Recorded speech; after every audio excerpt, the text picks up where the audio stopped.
Hey guys, how's it going? It's Kyle here with another Genshin Impact video. And in today's video, I want to talk about how to spend your resin based on your AR. Because based on your adventure rank is going to massively change the value proposition of each time you actually spend resin. So I want to talk about that in this video.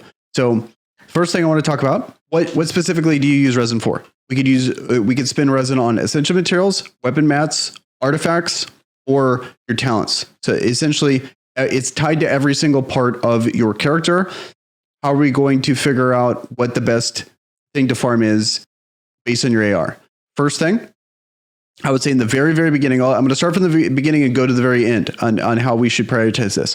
So in the beginning, I would say like super beginning of the game, you could do ley lines, because the issue here is we can't just keep stacking our resin. We have to spend some resin because we have a cap at 120. And then also, this is from the perspective of the absolute most min-max you could possibly have. This is going to apply to free play. This is also going to apply to pay to win as well. You'll just be doing more refreshes. I think this concept applies regardless of how much you spend. I just want to talk about what the best values are on your AR rank. Okay, so with that out of the way, we have to spend something. Even though this is not the most efficient way, we have to still spend it because we're gated by time on how long it's going to take you to actually ascend to AR 40 and 45.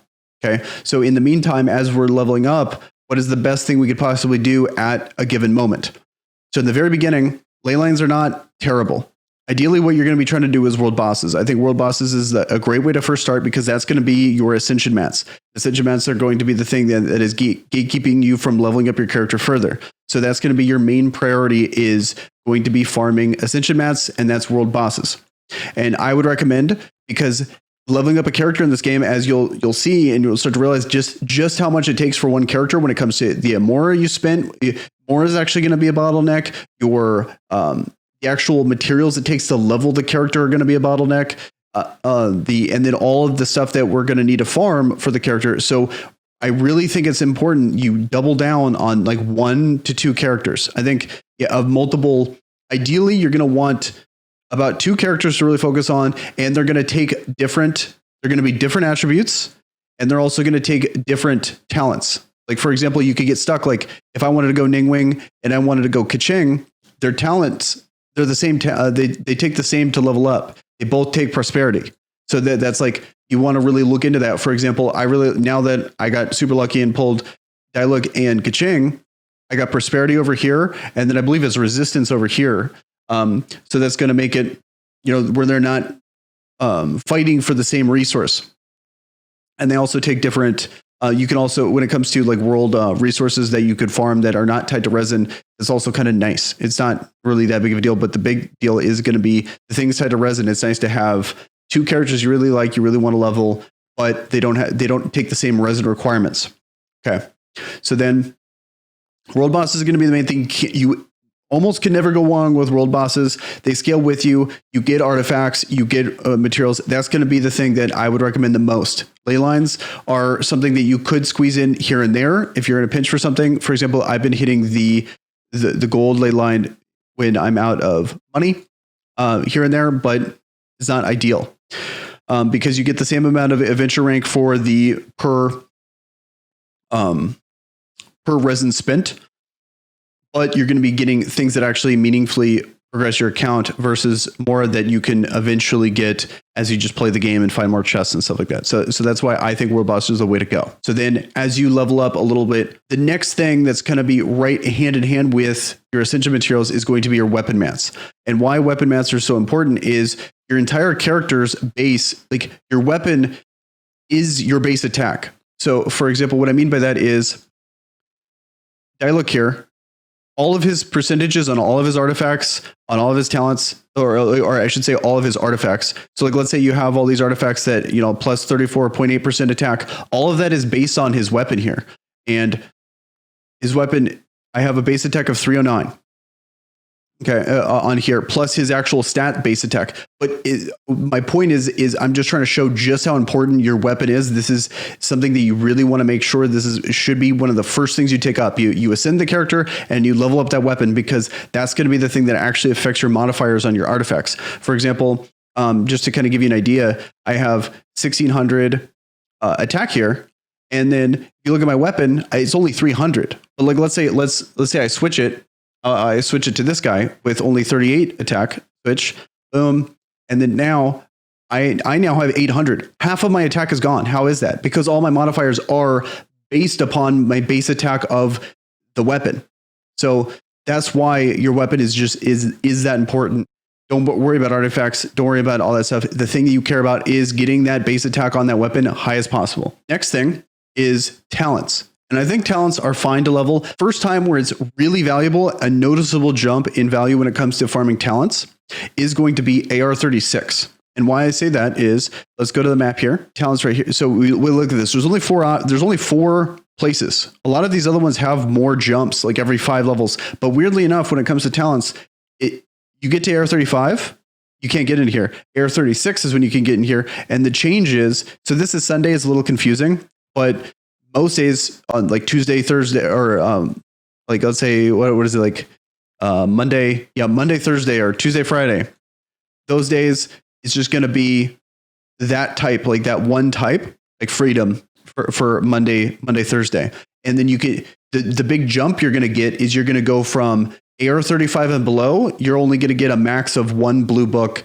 At AR-36 and above, you're going to get 2 books. And then obviously AR-45, you're going to get way more. But that's such a massive disparity between AR-36 and AR-45, whereas going from, like AR-30 to AR-36 is really not that big of a deal. I would recommend waiting, if you can, to AR-36 and then start to focus on getting your talents up, because your talents are a big deal and they're going to be a modifier after all of your stats, all of your artifacts, your attack, all those stuff is calculated. Then it adds that percentage onto it. So that's why getting those percentages higher with talents is so important. And that is massively more of a priority than artifacts. And then here, that's going to be the last thing about this is, I think the best time to farm artifacts is going to be all the way until AR-45. AR-45 is when artifacts start to come online and you should start to farm them. I think it's totally possible to completely just go through your entire account up until that point, just using the base artifacts of, for example, if we look at my Kaching here and artifacts, I just have the Berserker set on. I think the Berserker set for most damage dealers is very good. You're going to get a ton of this. Hopefully you get some good rolls on it, max it out, and just sit on it. Because when it comes to artifacts, there's a billion levels of RNG. And the reason why I say AR-45 is, let's look at, let's go back to domains only. And let's go here. So look, notice how this has so many more tiers. We got 1, 2, 3, 4, 5. So there's meaningful progression here. And you're going to be tempted. You're going to be like, okay, a lot of people are like, all right, I'm going to wait until AR-30 here to farm this. Now I can actually start to get 4-star, but it's not guaranteed. AR-35, that's when it becomes guaranteed for the 4-star. But then you're like, ah, man, maybe I should just wait until AR-40. And then now I can have a chance of getting 5-star.